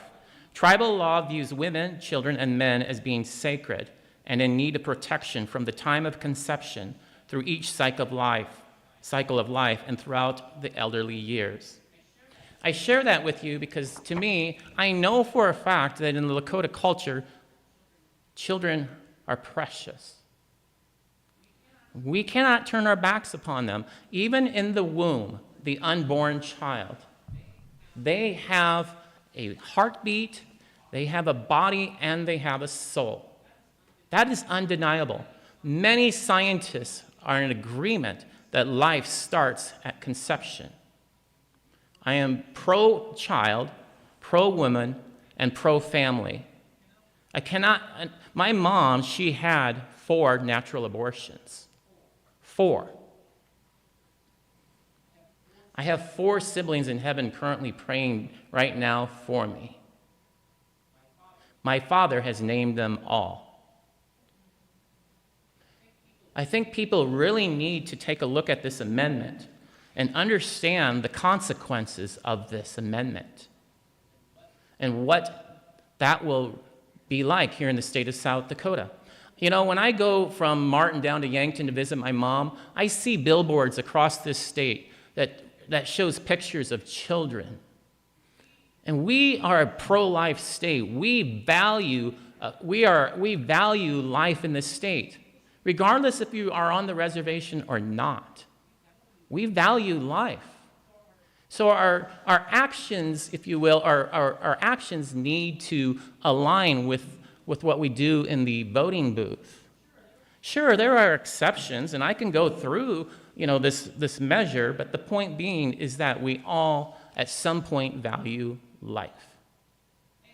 I am a substitute teacher in Martin. I've taught a lot of Lakota children.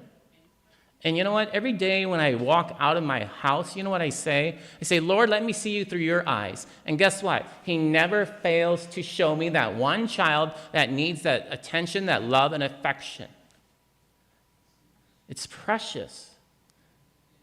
And it's something that is dear to my heart as a former substitute teacher, as a beloved child of God, as a member of the community in Martin, and as a sibling. I'm one of 10 children, and I love all my brothers and sisters dearly. And I got to say this: you have to vote no on G. It legalizes abortions through all 9 months of pregnancy. It denies the parents the right to know if their underage daughter is undergoing an abortion procedure. Amendment G endangers women by canceling requirements for abortionists to follow basic hospital health and safety standards.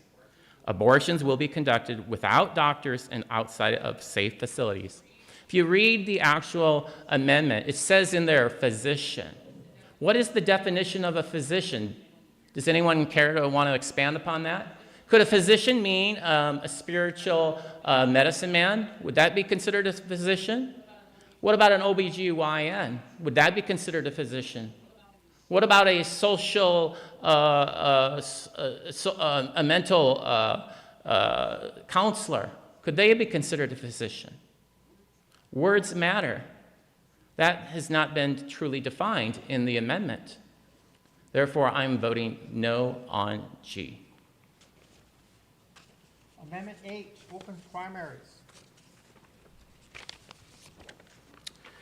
Okay, Amendment H, imagine this. If this gets passed, in 2026, we're going to have basically an election for a new governor in the state of South Dakota. And statistically, it's going to be very likely that there will probably be 2 Republican candidates in the general election ballot.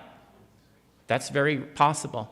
You will not have a Democrat running for governor in the state of South Dakota, possibly in 2026, if this gets approved.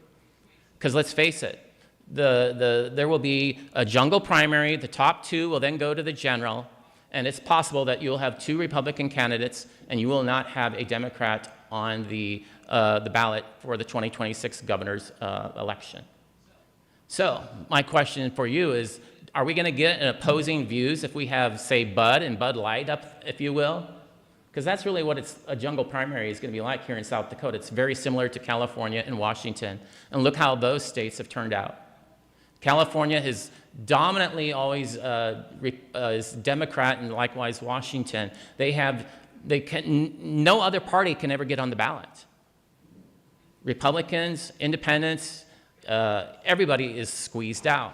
Not to mention, if you vote yes on this, it's going to eliminate people like me. My campaign is all grassroots. And it's costing me right around $15,000 to $20,000 currently to run for this particular position right now.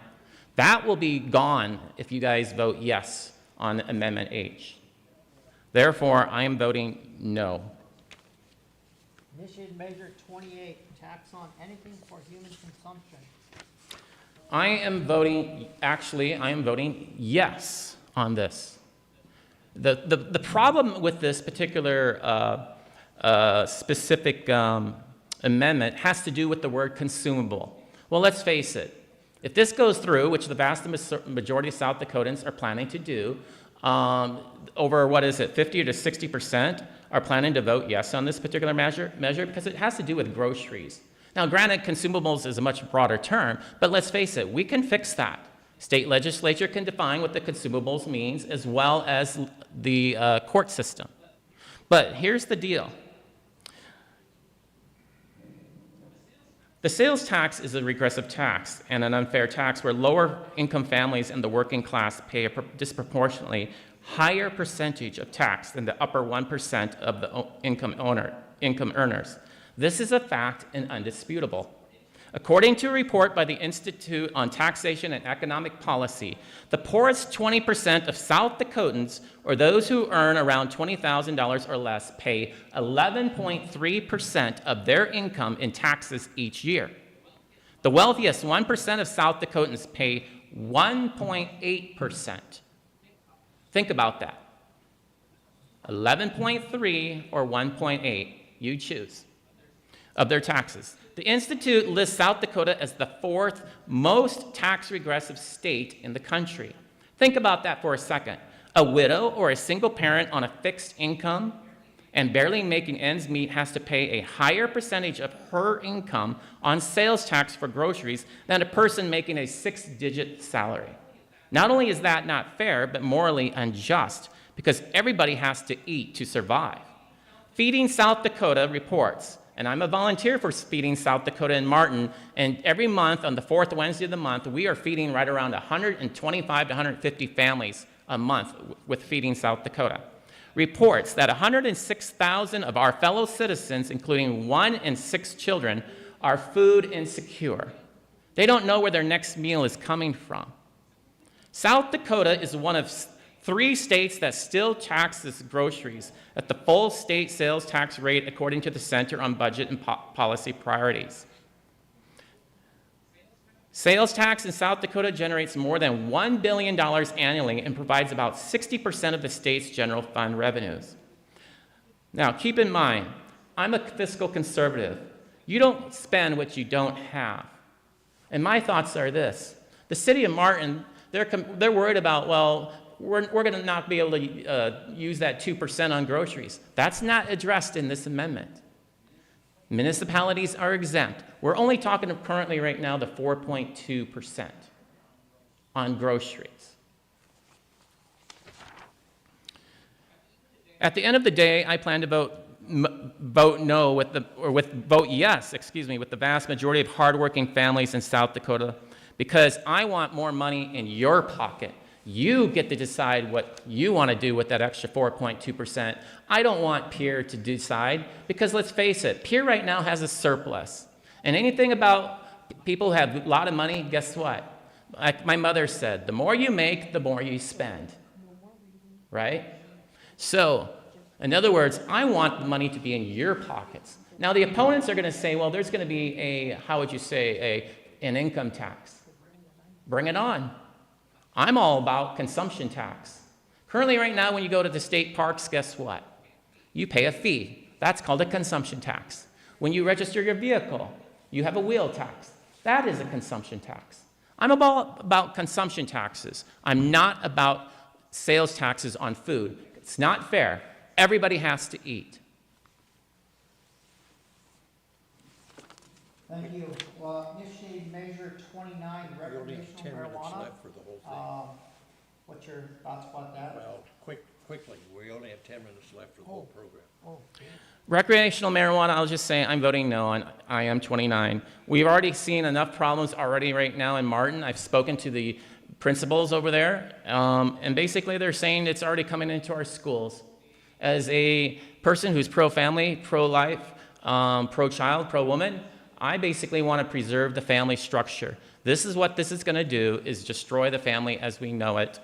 The initiative measure more or less gives the citizens of South Dakota a wholesale license to start up their own marijuana dispensary in the comfort of their backyard, creating more at-large problems for our society. If you care about South Dakota values, the family, and the future of our state, then I encourage you to vote no on Initiative Measure 29. Processing and growing marijuana has always been the gateway drug that leads one to other hardcore drugs, such as crystal meth and fentanyl. Moreover, the potency of the marijuana grown is not like that in the 1960s. And we're coming to the end here, so I was just told that we have probably about 15 minutes left of our. That's what they're telling me. Okay, so we're gonna try to speed it up a little bit, so we're gonna ask the candidates, how would you vote on Senate Bill 201 pipeline bill? I'm voting no.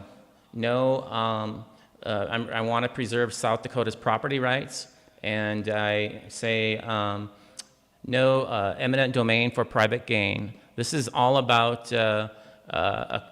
elitists and corporations taking advantage of our farmers and ranchers. Vote no on Referred Law 21. Thank you, Anthony. We'll go on to our District 27 South Dakota House candidates. I don't believe Red Dawn Foster is online, or is she? I don't know. Red Dawn or Prairie? Prairie's probably still on. See if Red Dawn's on. She hasn't spoken yet. Okay. Crash is on. Yeah, Crash is going to have some comments. Who's that? Casey. We're going to dispense. So we're gonna go to District 27 South Dakota House candidates, and basically we're gonna ask you to keep it real short. We're gonna ask you how you're gonna vote on each amendment or initiative measure or even a Senate bill. So we'll end it with that. Perry, she's here. Okay, we'll go with Perry. She's not here any longer. Perry is not online. Elsie Meeks, is she? She's not here either. Let's just go on Okay. to 28. Liz May, Republican candidate. Tom, do you have anything on? Well, I do, but let's go to people that are still here. Let's go to the people who are here. Okay. District 28 Senate, Dean Schrempf, Democratic candidate. Dean, you want to tell us how you feel about each amendments and how you would vote on them. I'll start out with Amendment E. How would you vote on Amendment E, gender neutral terms for office holders?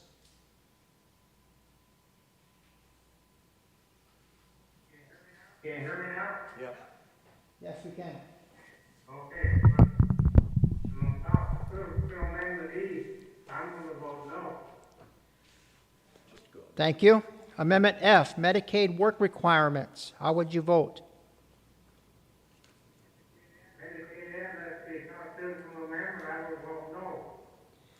Amendment G, constitutional right to an abortion. How would you vote? No, strong no. Amendment H, open primaries.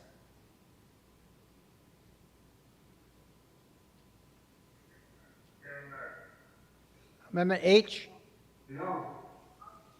Initiated Measure 28, tax on anything for human consumption. How would you vote?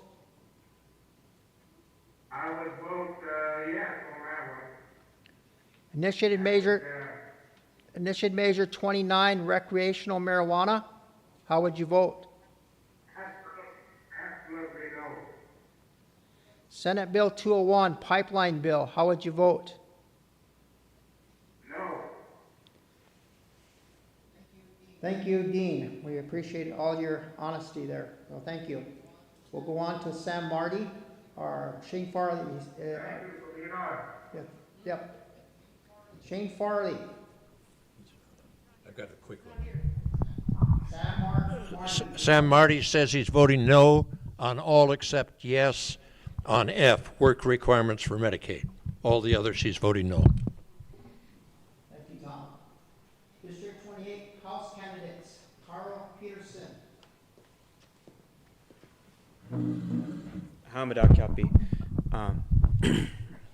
So on E, I've already voted. I voted last week, voted early in Eagle Butte at our early voting station. I voted yes on E. Despite the cost, I believe that the Constitution's a living document and it should reflect the times. Very different times today than in 1889 when the state was created by stealing 100 million acres of native land. So, if we can change the gender pronouns, maybe we can change some of the land laws too. Not that I'm going to push that really quick. Medicaid work requirements, I think it is really despicable to create new bureaucratic positions. It always makes me laugh that our Republican majority in the House, Senate, and the governor want to create more positions in the South Dakota government to tell people that they can't get the federal money that's been sent down for them. Just doesn't make any sense to me to spend state money to tell people that they can't get the federal money that was sent down for them. It's really weird that they want to do this. Like I said, it's a trigger law. So even if this passes, the feds have already said this is not something that's allowed with federal monies, but it's still just on principle, I voted no. So F no and H no was my really good cheat sheet. So open primaries, I voted no as well. They're not open primaries. It's a top two system to make it more difficult for people to get on the general ballot. When you're talking about election suppression, voter suppression, those are things that I stand against, and that's why I voted no on H. G, I voted yes.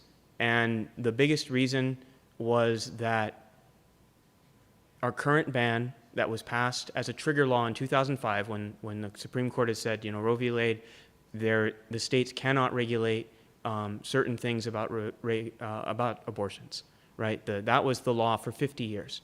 This Constitutional Amendment G takes us back much closer to what we were living under Roe than what we are currently living in South Dakota, which is a state where even if you are raped, you cannot get an abortion.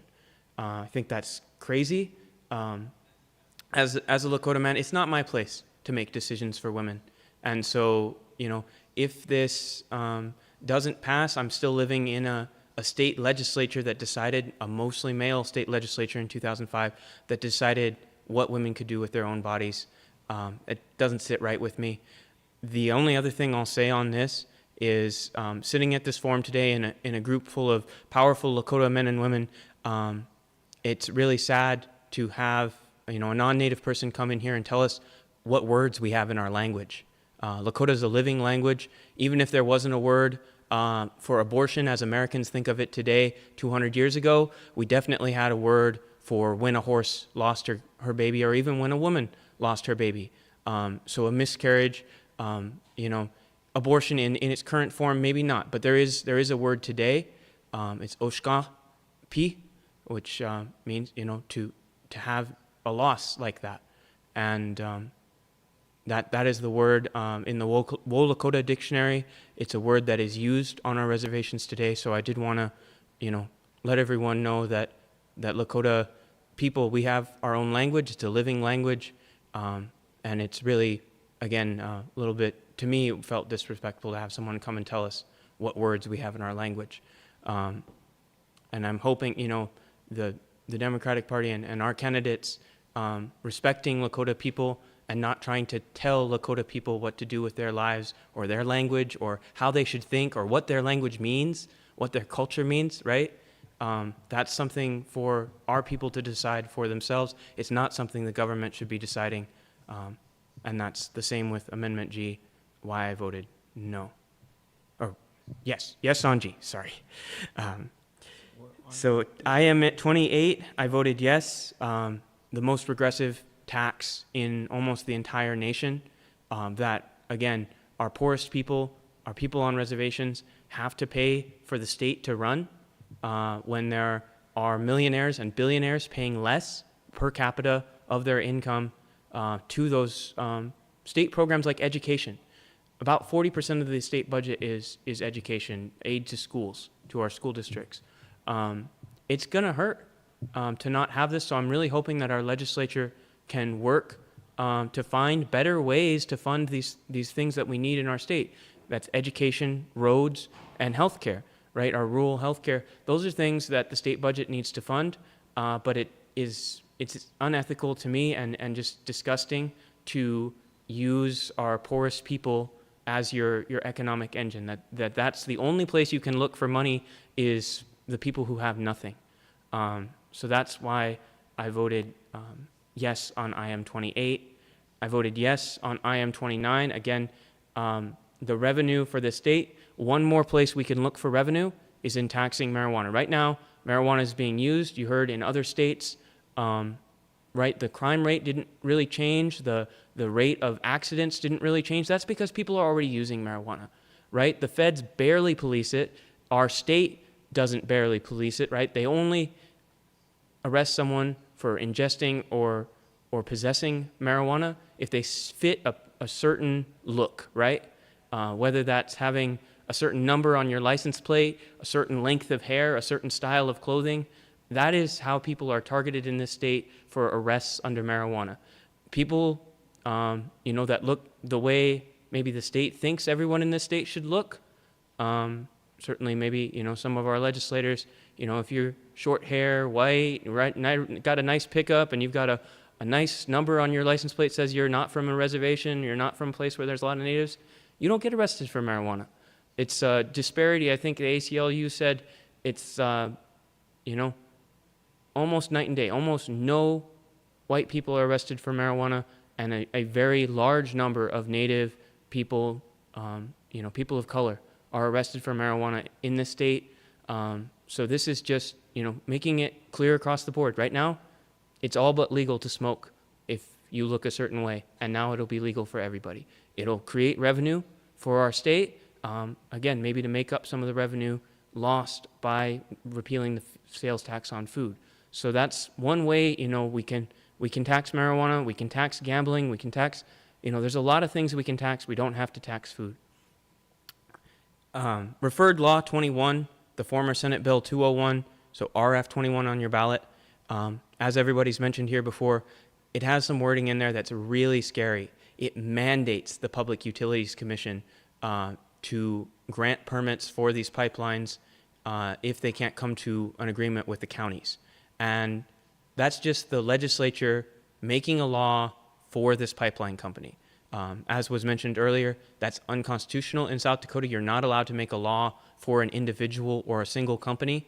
And this law is just for gas companies, right? CO2 companies.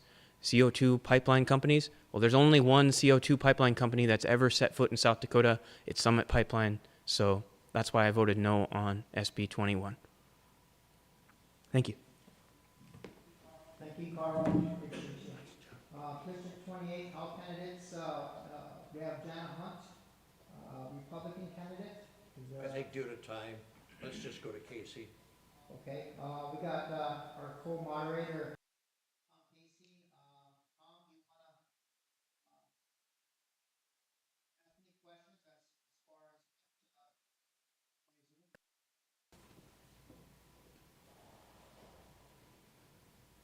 Tom, are you still online? I don't think he is. Okay. Well, I think we were kind of at the end of the program here. in the end here, I want to thank all the candidates for coming in person, all the ones that were on Zoom, and all the ones that prepared statements for Tom to read. It was a very interesting forum on how every candidate, what their thoughts on every amendment was, and the initiative measures, and the Senate bill, of course, Senate Bill 201, pipeline bill. We want to wrap it up with thanking Cynthia Gillespie University as far as putting this on and hosting this forum. We want to thank REI for co-sponsoring the forum. And we also want to thank Tom Casey and KILI, KINI, Koya, and KIPI. I think that KIPI is from Cheyenne River, and KLND is from Standing Rock. And so thank those radio stations for airing that for our people out there to listen, and hopefully we're live streaming it through media, through SGU media, and hopefully that was reported on YouTube, so we can go back and listen to the forum later on at another date or so, for the ones that haven't been able to be here and watch it today. So I want to thank everybody for coming. The audience was very, very kind today, so thank you for coming, and we appreciate all of your attendance. So thank you. And, everybody have a